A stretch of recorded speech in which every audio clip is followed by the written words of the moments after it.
तैयारी स्टार्ट।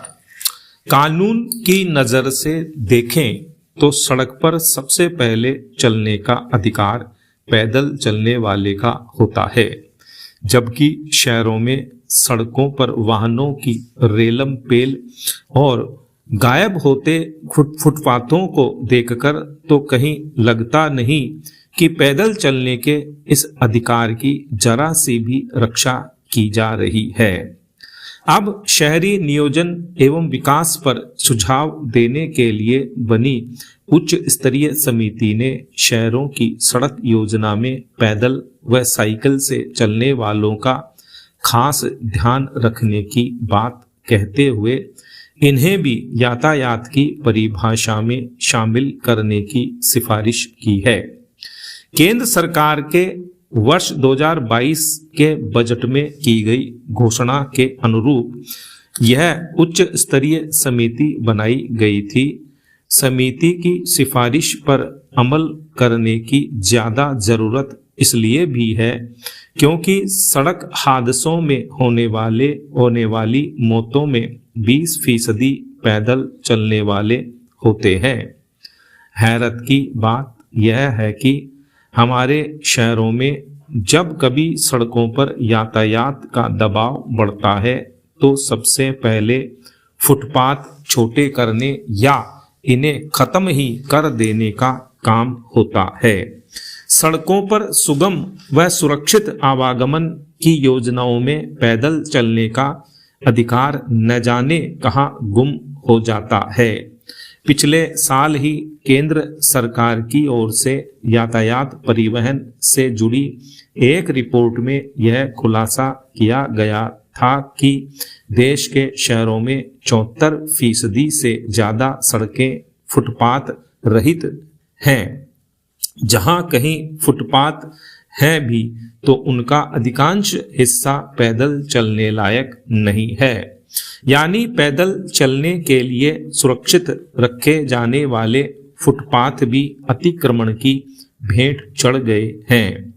बचे खुचे फुटपाथों पर चलने वालों से पूछा जाए कि उन्हें कितनी बाधाएं पार करनी पड़ी तो गिनती बताना भी मुश्किल होगा। एक तरफ शहरों में सार्वजनिक परिवहन के साधनों की कमी रहती है, वहीं दूसरी ओर पैदल या साइकिल से आवागमन करना चाहने वाले हर वक्त डरे सहमे से रहते हैं। चलने का अधिकार देना और इसे कठोरता से लागू करना दोनों अलग अलग विषय हैं। यह सचमुच चिंता का विषय है कि सड़कों का जाल जिस विस्तार से फैल रहा है उससे कहीं ज्यादा रफ्तार से पैदल चलने वालों की हादसों में मौतों का आंकड़ा बढ़ रहा है। हालांकि सड़क निर्माण के कानून कायदों में पैदल चलने वालों की सुरक्षा भी तय की हुई है। सबसे अहम जरूरत इन सड़कों के निर्माण के वक्त ही फुटपाथ और साइकिल ट्रैक के लिए अलग से जगह छोड़ने की है, तब ही हादसों पर अंकुश लग सकेगा।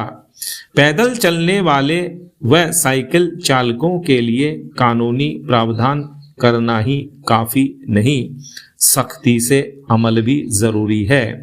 ठोस उपाय नहीं किए गए तो ये सदैव खुद को असुरक्षित ही महसूस करते रहेंगे।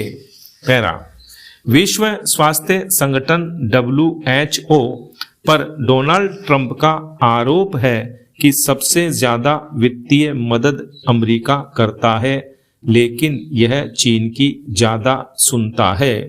इसे लेकर अमेरिका में काफी डेटा तैयार किया गया है और वहां की सीनेट में भी कई सुनवाई हुई है।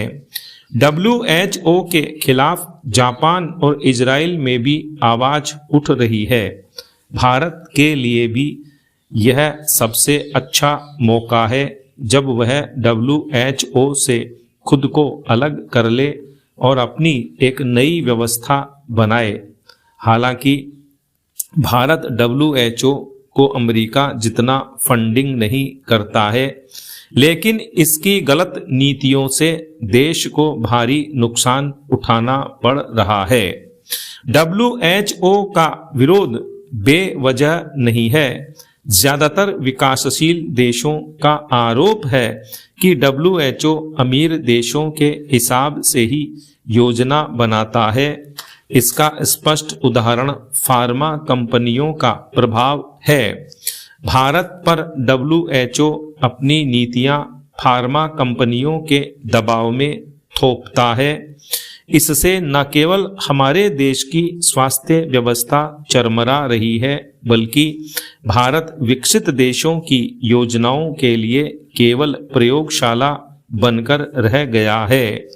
कुछ दिनों पहले उद्योगपति व गेट्स फाउंडेशन के फाउंडर बिल गेट्स ने इस बारे में बयान दिया था। इस पर हंगामा मचा था, लेकिन हकीकत यह है कि जर्मनी के बाद WHO को सबसे ज्यादा फंडिंग गेट्स फाउंडेशन से मिलती है। गेट्स फाउंडेशन का WHO पर बहुत अधिक दबाव है। दूसरी तरफ WHO में अधिकतर पदाधिकारी वे ही होते हैं जिनका झुकाव फार्मा कंपनियों की ओर होता है। इसका उद्देश्य भी फार्मा को बढ़ावा देना है। इसका सबसे अच्छा तरीका यह है कि बीमारियों को महामारी घोषित किया जाए और इसके बदले वैक्सीन और दवाइयों का कारोबार शुरू किया जाए। भारत को यह समझना चाहिए कि पिछले कुछ सालों में कई बीमारियों को महामारी घोषित किया गया। इनसे संबंधित अरबों रुपयों की वैक्सीन और दवाइयां भारत पर जबरन थोपी गई। स्टॉप।